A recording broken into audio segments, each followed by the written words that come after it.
Hello everyone, how are you doing? This is Robert from Houghton's Computer Repair here with another quick tutorial.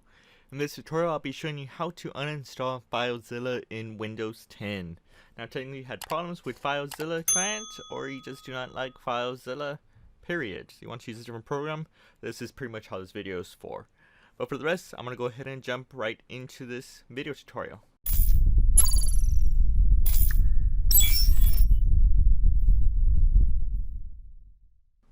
So first thing you do is pretty much go to your computer and you have the start menu, and from that point you're going to select settings. From there you'll choose apps and then let the files load, and you'll look for a file called Filezilla Client. Go ahead and click it and press uninstall, and a prompt, this app is related info will be uninstalled. Go ahead and click it and you'll probably be prompted for this to come up. This is where we're going to get to if you see it right here. I've had this problem to many people that they go to simple apps here from settings and somehow the file doesn't want to be shown. So in case of yours is not being shown there, your second option you might be able to probably find it is going to start or the search bar right there and just type in control panel.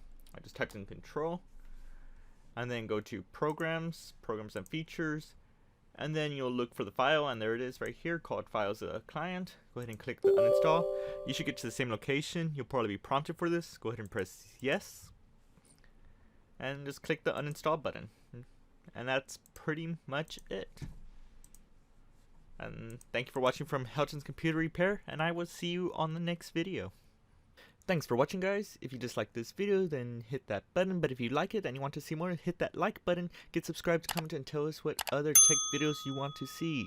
Consider checking out our merch store, link in the video description, and for the rest I will see you on the next video.